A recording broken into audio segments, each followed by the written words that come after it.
자, 오늘은 컴퓨터 SSD 교체입니다. 이거 처음에 보고 제가 판 건가 싶었는데 이거 제가 쓰는 제품들이 다 있는 거예요.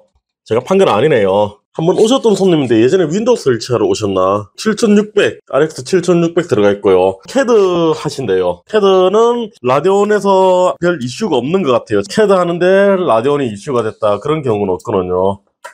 그래서 지금 SSD가 있는데 뭐 나중에 보고요. 일단 1테라 업그레이드 하나 해달랍니다. 그래서 여기로 속도가 더 빠른 거니까 지금 SATA 하나 있거든요. 그래서 M.2 슬롯이 한 개 있네요. 보드 옛날에 이거 엄청 많이 팔렸던 거죠. 지금 단종됐을 건데 아서스 건가? 맞네요. A320 게이밍 이거 많이 팔렸죠. 램 슬롯도 4개 해가지고 풀뱅크로 지금 쓰시고 계시고 SATA로 마이크론 거 MX500인가 뭐였지? MX 그거 있죠. 그거 쓰셨는데 그거보다 M.2가 어쨌든 빠르죠. 키오시아 겁니다. M.2 지금 가격이 좀 저렴하더라고요. SSD 가격 많이 올랐죠. 키오시아 거 괜찮죠? 키오시아가 일본 도시바가 도시바 하드 디스크 제조 부문 회사가 본사해가지고 키오시아가 된 거죠. 이 보드가 나사가 감겨져 있죠. 처음 나올 때부터 1년 전인가 2년 전에 20대 정도 그게 대량 납품할 때 이 보드를 썼었는데 그때도 나사가 전부 다 감겨져 있더라고요. 완전 이런 건 작업장용이죠. PC방이나 AI 하는데 안 그러면 다른 작업장들 그 채굴 작업장은 이렇게 안 생겼죠. 그래픽카드 많이 꽂을 수 있는 그런 거 쓰니까 간단하게 꽂으면 되죠. 현장에 쓰는 건가 봐요. 먼지들이 있네요. 캐드 하는 거라서 고객님이 데이터 특별히 더 조심해 달라고 이렇게 부탁을 하셨습니다. 키오시아 건 컨트롤러도 자체들이 만들죠. 자기들이 컨트롤러도 안정적이거든요. 물론 SK, 삼성 이런 것도 좋지만 가격대가 좀 있죠. 영상 편집용 아니고서는 그냥 키오시아 거 좀 저렴하게 써줘라. 한 4, 5만원 차이 나는데 속도는 조금 느려요. 그런데 다른 M.2에 비해서 느리다. PCI 익스프레스 3.0 중에 좀 느리다. 그렇지. 여기 보면 2100이라고 돼 있죠. 다른 건 3000 얼마씩 나올 거예요. 그래도 일반 사용할 때는 체감이 안 나죠. 일반 사용할 때는 2000씩 안 나오죠. 속도가. 이 보드가 A 보드인데도 그때 가격이 되게 저렴하게 나왔죠. 지금은 이제 단종대가 안 나오는데 되게 좋아요. LED 같은 거는 감성이지만 LED도 들어오고 그 다음에 방열판도 있고 A 보드인데 그때 이게 6, 7만원씩 그렇게 풀렸을 거예요. 제일 쌀 때. 그 다음에 펌프팬 전용 단자도 있고 뭐 어쨌든 있을 건 다 있고 없을 건 없고 고객님 암호가 걸려져 있네. 예, 컴퓨터입니다. 예, 고객님 여기 컴퓨터 암호 좀 알려주시겠어요? 예, 알겠습니다. 이 고객님 문자를 보니까 그래픽카드 장착 예전에 하고 가셨네요. 고객님 개인 정보는 저장 안 하는데 요즘엔 열람처럼 쫙 다 연결돼 있죠. 이거 뭐지? 데이터 이 드라이브 파티션을 나눠서 사용하셨네. SSD 파티션을 나눴네. 파티션을 복사해 보겠습니다. SATA라서 SATA에서 읽어오니까 한 200메가, 300메가 나오겠죠? 이렇게 속도가. SATA SSD가 이 정도 속도 나오면 정상이죠. 마이크론 거 저것도 제품 좋죠. MX500. BX는 제품이 좀 안 좋아요. 불량도 많이 들어왔었고, BX는. 그렇다고 안 좋다고 꼭 불량 나는 건 아니고, 저는 수리점이니까 많이 들어오죠. MX는 불량 난 게 거의 없어요. 디램 있는 제품이고 하니까 안정적이죠, 조금 더. SSD 통 이쁘네요. 키오시아 거. SK 거하고 삼성 건 너무 진지해요. 뭔가 요건 산뜻하네요. 주황색 색깔별로 그게 있을 건데 이게 키오시아를 최근에 쓰기 시작했거든요. 그전에는 다른 저렴한 거나 안 그러면 SK 거 쓰다가 최근에 SSD 값이 너무 올라가지고 키오시아 거 한번 써봤는데 품질이 괜찮더라고요. 고객님이 SSD 파티션을 나눠서 쓰셔가지고 데이터가 있죠. 디스크를 전체 복사해가지고 다시 옮겨놓고 데이터 혹시나 손실될 수 있잖아요. 그래가지고 전체 다 옮겨놓고 요걸로 부팅이 잘 되는지 테스트하고 그 다음에 다시 연결해가지고 기존의 SSD에 SATA SSD에 데이터 파일만 옮겨놓고 여기는 그 데이터 자료 있던 걸 지우고 그 다음에 다시 여기다가 파티션을 합치는 작업을 그렇게 해야겠네요. 회사 컴퓨터 같으니까 캐드 전문을 하는 아마 여기 옆쪽에 아파트 짓는데 그쪽에 손님 것 같아요. 예전에 이거 컴퓨터 맞출 때는 M.2 SSD가 더 비쌌겠죠. 요즘엔 SATA SSD가 더 비싸죠. 이제 단종돼가지고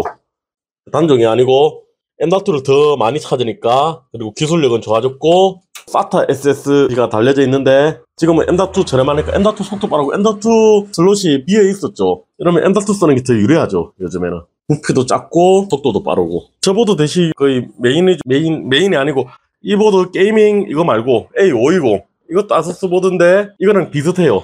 그리고 디자인도 드났고 RGB 헤드 있고 여기 어로싱크 돼 있죠. 이게 한 8만원 그 정도 할 건데 320 요거는 단종됐네. 지금 올라오는 와 있는데 단종돼가지고 파는 데는 있는데 30만원에 팔고 있네요. 한때는 이거 참 좋았는데 보드도 일반 작은 사이즈 아니고 앞으로 좀 더 길죠. 그래서 램 슬롯도 4개 꽂히고 요즘에 A520 MA2 이거보다 저렴한 것도 있는데 1, 2만원 더 주면 저거 쓸 수 있죠. 램 슬롯도 4개고 AM4 소켓 A 보드 중에 하나 순위 보면 1위로 올라가 있더라고요. 1, 2만원 더 아끼시려면 저거보다 더 저렴한 거 있는데 조금 이것저것 A 보드 쓰는데도 RGB도 쓰고 RGB 펜도 달고 그렇게 쓰시려면 저 보드 괜찮더라고요. 저런 거 5600이 저런 보드 쓰면 충분하죠. A 보드만 써도 영상 편집 그런 거 CPU 100% 로드 해가지고 전기를 많이 빨아먹는 거 있죠. CPU에서 그런 거 하면 B보드 전원부가 중요하니까 B보드로 가는 게 의미가 있는데 게임하는 데는 A보드나 B보드나 그렇게 차이 없거든요. 그 5600 정도 돌리는데 5600이 전력을 80W, 85W 그 정도밖에 안 먹거든요. 웬만해가지고는 오버클릭이나 그런 거 따로 안 하는 이상은.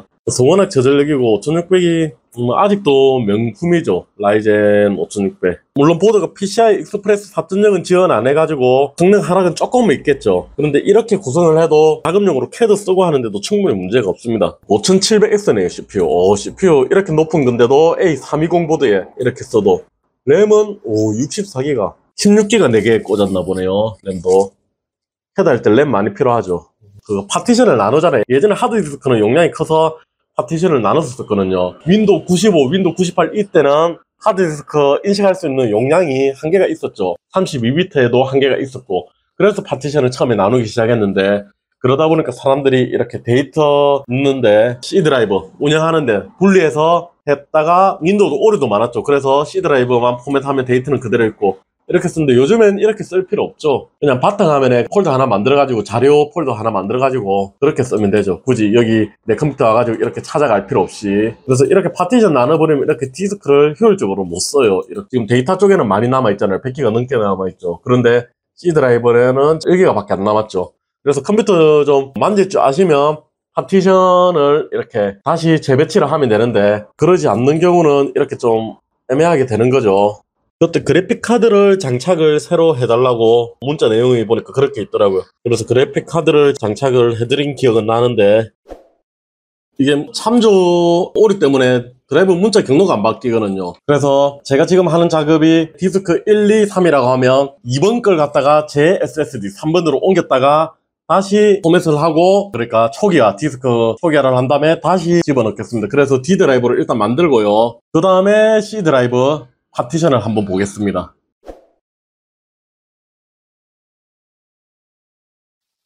이게 뭐가 문제였는지 알겠네요. 자, 여기 보면 정상 복구 파티션 있고 여기 뒤에도 복구 파티션이 있죠. 그래가지고 이런 문제가 생기네요.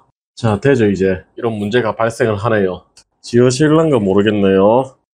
보자, 1테라 디스크 2번 지워졌습니다. 자, 시스템 복제해가지고 웬만하면 이런 건 포맷하고 새로 하는 게 좋은데 고객님이 쓰시는 파일이 많아 놓으니까 새로 하기가 힘들죠. 어떻게든 해결을 해봤습니다.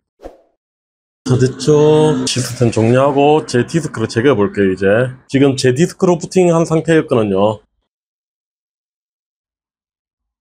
종료가 안 되죠. 이건 또 에러가 났죠. 고객님 부트 테이블이 아마 깨졌을 거예요. 자, 부트 테이블 깨져가지고 안 되죠. 부팅이. 부트 테이블 복구를 해봐야죠. 마이그레이션 하면 간혹 이렇게 되거든요. 방금 뭐 하려면 쉽게 할 수 있는데 고객님 파일을 그래서 함부로 못 옮겨요. 이거를 갖다가 이렇게 중요한 컴퓨터들은 문제가 될 수 있죠.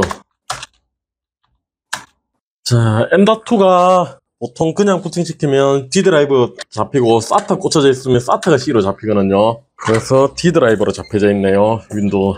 여기 D 드라이브하고 C 드라이브하고 묶여져 있었죠. 디스크 하나로 돼가지고 하나 파티션 나눠가지고. 그래서 그거 정리하고 윈도우 2개 설치된 파티션 정리하면서 설정이 지어졌나봐요. 파일은 안에 다 살아있으니까 고객님 그것만 새로 설정하시면 되는 거죠. 근데 A보드가 전원 공급 한계가 있어가지고 1700X 성능은 다 못 뽑아낼 거예요. CAD 하시니까 게임 안 하시니까 그렇게 많이 쓸 일은 없겠죠. 이거 그대로 뜬다. 아싸 됐다. 다시 부팅하니까 이거 설정 그대로 뜨네요. 다시 다행이네요. 속도도 잘 나오고 문제 없습니다.